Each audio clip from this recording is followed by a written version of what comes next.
Good day, my name is Eulender Nanni, and I'm the host of the show. It's a seminar.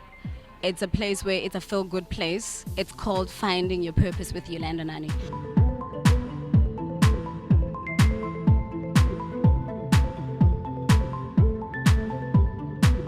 What we aim is to empower people, make sure that they're going to be leading with purpose, leading with a passion that they understand who they are in life.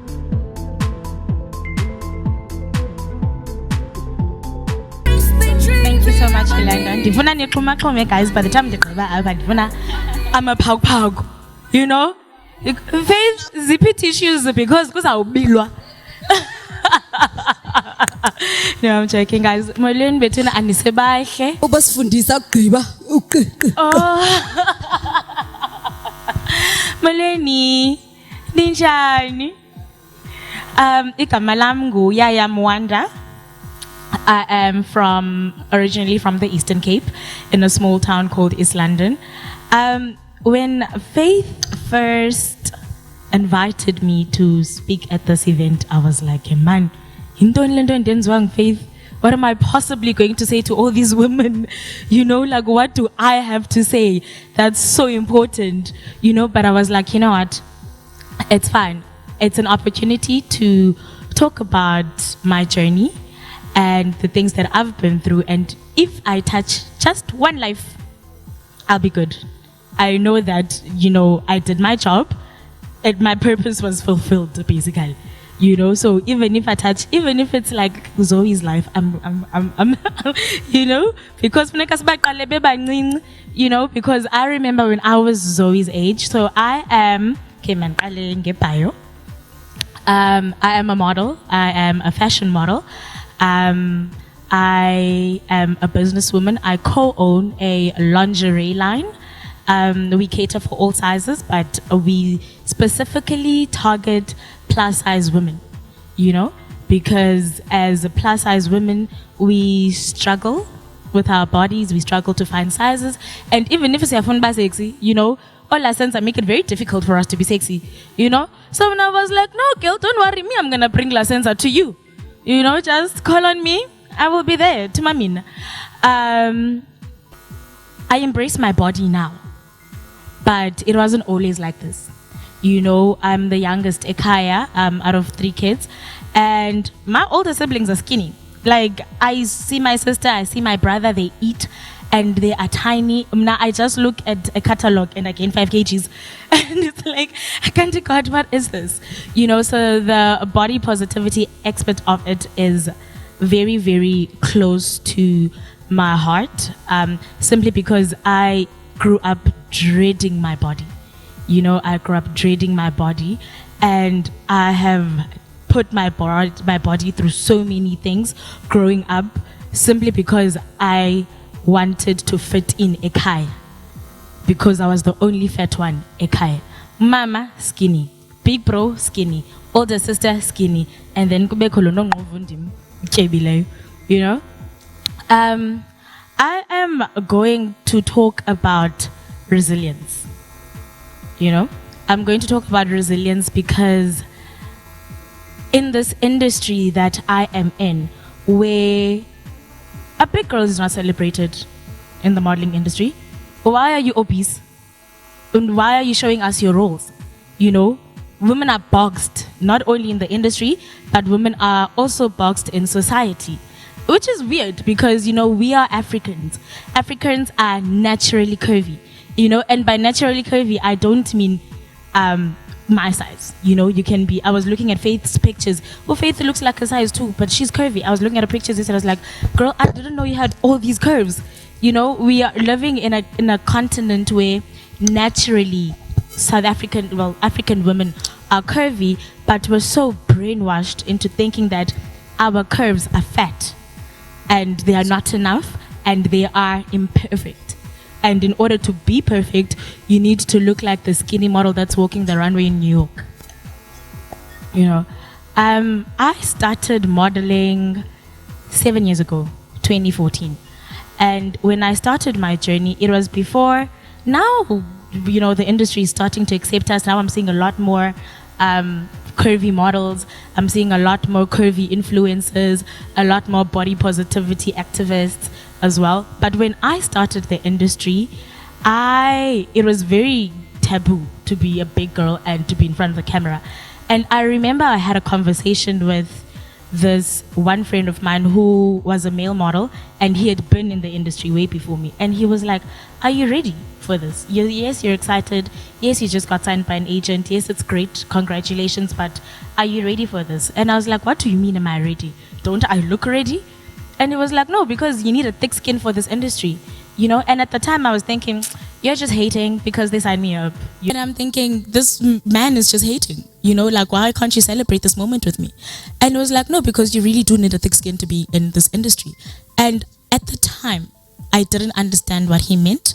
But 7 years down the line, I understand that you really do need a thick skin to be in this industry. It's not enough that I am a black woman trying to penetrate a white-dominated space, but now I'm a black chubby woman. And on top of that, I'm not even that tall. I'm just average. To them, I'm just average. And now I realize that, okay, you know what? When he asked me if I was ready, I thought I was ready. I really thought I was ready. But when I look back now, it's like I wasn't. But I'm glad that I had challenged myself. Going back to resilience, I had been put in a position whereby now I'm a model. I am a plus size model. I'm what's the word? Weekend. I'm in a position whereby I'm celebrating my body. Like ziva, ngomzimba wam, and I get rejected. And I'm not getting rejected because I'm too big. Now they're rejecting me because they're saying, no, you're too tiny. You're not the plus size we're looking for. So there's no winning in this industry, right? And it's like, but I don't understand. So do I gain weight? I'm like, okay, no, maybe if I put up like maybe another 5 kgs, I'll start getting more gigs. And then I pick up a bit of weight. Now they're like, no, you're too big. We just needed you too. And it's like, but what do you want from me? What do you want from me? I'd been put in positions where I could have easily, like in in varsity, I studied animal health. I wanted to be a vet. I could have easily just finished the books and just go and inject cows somewhere and live my best life, man. And just live my best life.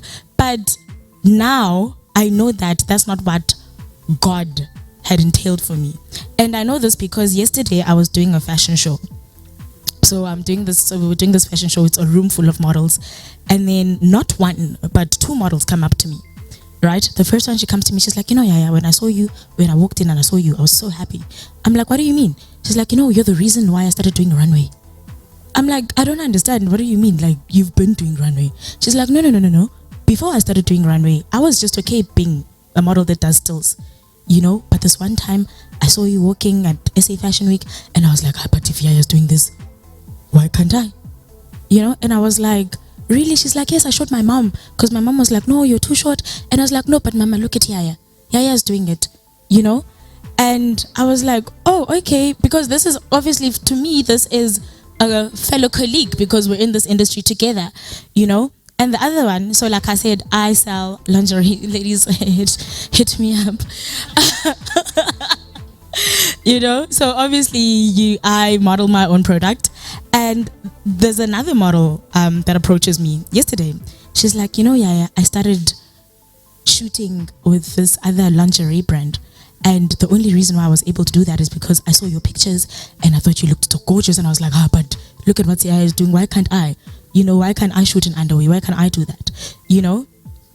And when Faith invited me to this and the topic was finding your purpose, I was like, what's my purpose? Like, because I don't know what my purpose is. I feel like I'm just out here, I'm living my life, I'm doing what I love, I'm just trying to do me, And then I started reflecting, and I started looking back at all the messages I get from women. I remember when I first joined my agent, like I said, I was not happy with my body and I'd been putting my body through all these things. And she approached me and she was like, we're looking for a plus size model. You think you'd be perfect? And I was like, oh, okay, but I just want you to know I'm trying to lose weight. And she was like, okay, before you lose this weight, can I just give me 2 months? And I'm going to show you what you can do with this magnificent body of yours. And I was like, okay, but I'm not going to stop. Like, just because you're telling me 2 months, like, no, I'm not going to stop. Plus, it's not going to take me 2 months to lose 20 kgs. You know, I'm trying to look like Naomi. And 2 months later, I was already in magazine spreads. And she comes back to me. She's like, do you see what you're doing with your body? And after that happened, a 16-year-old inboxes me. And she's like, hi, Sis Yaya. I just want to tell you thank you because now I am so proud of my body. I started wearing shorts. I don't even care what anyone tells me, you know. And it's things like that. It's things like that that made me realize that as much as I just think I'm looking pretty in front of a camera, I'm actually touching lives and I'm saving lives. And for me, when Faith was like, no, just come, friend, just speak about your experiences, speak about what you do, you know, because you do it and you do it so well. Now, when you guys live here, when you guys think lingerie, you're not going to think Brooke Logan. No. You're going to think, oh, that thick girl from Joburg, yes, you know? Exactly. So when Faith asked me to do this and the topic was finding your purpose, it actually made me reflect because I was like, Faith, what am I going to say to these people? Like, you know, like I have nothing to say. I really have nothing to say. But now that I'm here and I am surrounded by all these beautiful women and gentlemen around me, it's like I didn't come here to talk to you about my purpose. I came to ugalela in my jug. No, I know why I was there. I was like, I'm gonna go there and I'm just gonna take in everything those wonderful people have to say, you know. And thank you so much, Eulender, for this opportunity and for having me here. I'm so honored. Like, I still feel like I should be like sitting there and not sitting here. So thank you very much. So yeah, that's my story.